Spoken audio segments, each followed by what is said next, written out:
Mi chiamo Paolo Tamburella, anzi Paolo William Tamburella. Inizierò parlando di un progetto che ho portato alla scorsa Biennale di Venezia nel 2009, che si chiama Jasi. Questa foto è una foto che ho trovato su internet scattata nelle isole Comore. Le isole Comore sono tra il Madagascar e il Mozambico e queste barche erano utilizzate dai portuali delle isole Comore per portare i container.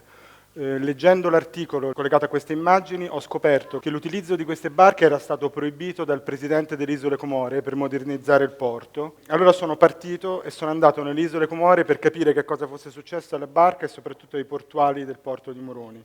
Nel porto di Moroni ho trovato questo, tutte le barche abbandonate, i portuali avevano perso completamente il lavoro ed erano lì nel porto senza avere nulla da fare.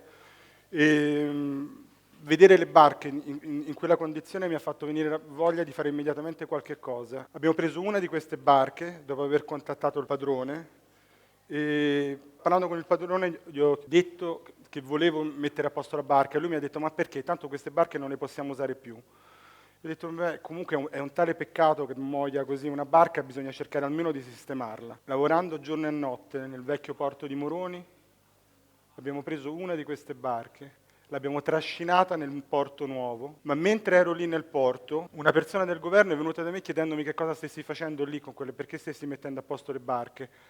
Allora gli ho spiegato che mi sembrava un tale peccato che la barca si rovinasse in quella maniera e con la barca una tradizione morisse.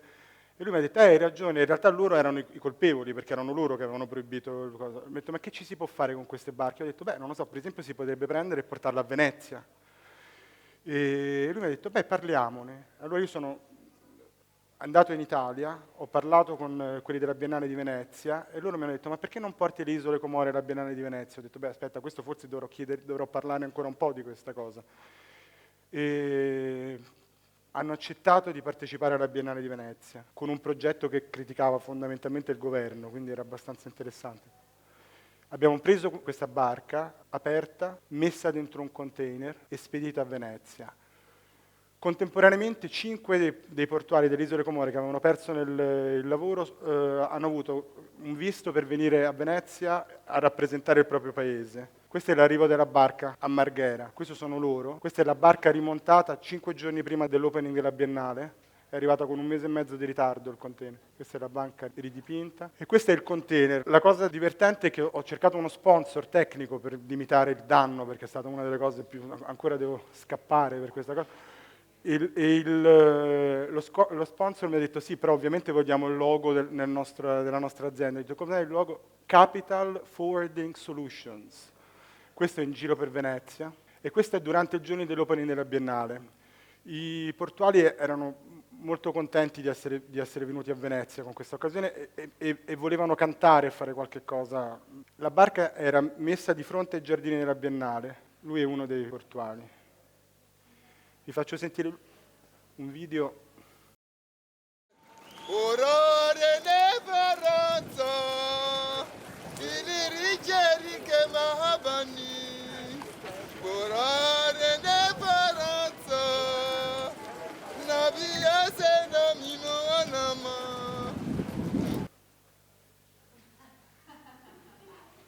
Lui è Elia, mio figlio.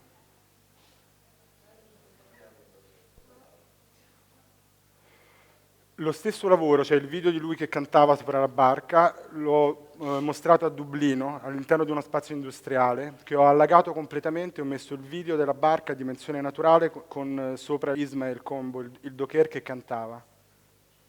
Un turning point, un momento in cui è cambiato moltissimo il mio lavoro è stato nel 2005. Io ero a New York, era da 5 anni, ero andato a lavorare con una gallerista che si chiamava Nina Nosei, era una gallerista famosa per aver scoperto Basquiat e quindi nella mia idea io ero ancora negli anni '80 quando sono arrivato a New York, cioè la mia idea era arrivo a New York, faccio dei quadri grandi, vado a cena con l'Eric Gagosian, faccio questo, faccio quello. Dopo 5 anni non ne potevo più di stare a New York in quella maniera e sono andato con mia madre che per caso è qui, in India, in un posto dove si facevano le cure ayurvediche e non ne potevo più manco di essere in un posto dove si facevano delle cure ayurvediche.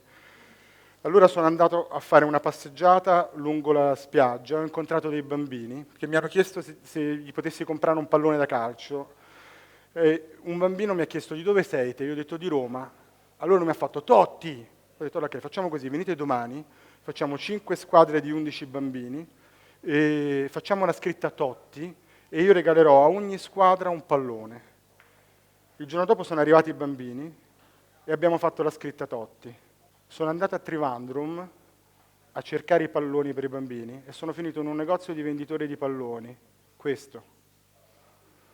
Dentro il negozio c'erano tutti i palloni bucati messi da tutte le parti e gli ho detto ma che cosa ci fate con questi palloni? Mi ha detto you never know, non si sa mai. Ho detto beh, dopo aver fatto una trattativa feroce per dei palloni bucati, ho preso 14 palloni, anche i palloni nuovi per i bambini, ho preso 14 palloni bucati e sono andato da dei ciabattini per strada chiedendogli di aprire i palloni e cucirli insieme. Nel momento in cui ho aperto il pallone è stata una cosa, quello è stato il vero turning point del mio lavoro, cioè mi sono reso conto che dietro gli oggetti ci sono delle persone che li realizzano, che per me era una cosa, insomma, era una cosa a cui non avevo mai pensato. Loro si sono molto divertiti perché non capivano perché stessimo cucendo questi palloni all'inizio e io gli ho detto voglio fare un campo da calcio fatto di palloni. Questa è la primissima opera. L'anno successivo, grazie a un produttore che si chiama Bruno Mercuri, sono tornato con l'idea di fare un film, ma soprattutto un viaggio con un camion attraverso l'India a cercare tutti i palloni bucati che riuscivo a trovare. Ho fatto 4.400 km, 7 stati indiani. We need punch, che poi sarebbe punchers, but anyway, we need punch, old, broken footballs and we'll arrange a good exchange. Questo in tutte le lingue. Però come vedete il calcio non era proprio il gioco forte degli indiani. Durante il viaggio ho collezionato, oltre immagini da cui è nato un film documentario che si chiama The Football Hunters, anche tutte immagini della costruzione dell'opera. Questa è l'opera, ma l'interesse per la New Creative Economy è tornato un'altra volta recentemente in Bangladesh, dove ero stato invitato per un international workshop da un'associazione che si chiama Brito Art Trust. In una città che si chiama Panam, costruita nel Settecento, ho trovato tutti i palazzi meravigliosi abbandonati. Eravamo 10 artisti da tutto il mondo, ognuno di noi doveva fare un intervento in questo posto. I palazzi erano abitati da persone che si erano infilate dentro vivendo nei palazzi così. Ma più di tutti mi ha colpito un palazzo, questo. Al piano terra di questo palazzo c'era un signore che si chiamava Rahim, che aveva aperto un negozio di polli. Parlando con lui, e qui ci colleghiamo col discorso di New Creative Economy, parlando con lui ho scoperto che il suo business andava molto male. Allora gli ho proposto di fare una grande apertura del palazzo di polli. Allora l'ho aiutato dipingendo una nuova insegna, ho fatto fare una luce a forma di gallo e soprattutto sono andato a comprare ceste che vengono utilizzate in Bangladesh per portare i polli. E per dare un'immagine di ricchezza e di prosperità del suo business e per attirare l'attenzione del paese, e vi assicuro che ci siamo riusciti perché è arrivata una quantità di persone impressionante, ho coperto tutto il palazzo di ceste. Però lui diceva, sì, ma io che ci guadagno con questa sì, la pubblicità, tutto quanto. Io ho detto, va bene, ti compro 1000 uova. Mi sembrava una cosa carina da dirgli comunque. Insieme alle altre persone di Panam abbiamo preso le uova e abbiamo fatto una scritta in bengali, la scritta Gibbon, che vuol dire vita. Però poi dopo che si faceva con queste uova, perché una volta messo le uova, allora ho sparso la voce, ho detto guardate, venite a prendere le uova alla fine del lavoro. E anche lì è successo veramente il delirio. Però devo dire che è stato incredibile la delicatezza iniziale, poi dopo è successo il delirio, ma la delicatezza iniziale con cui le persone sono venute a prendere le uova. Questa era la veglia e questo qui è il progetto. Non ho molto altro da dire, questo è il mio lavoro.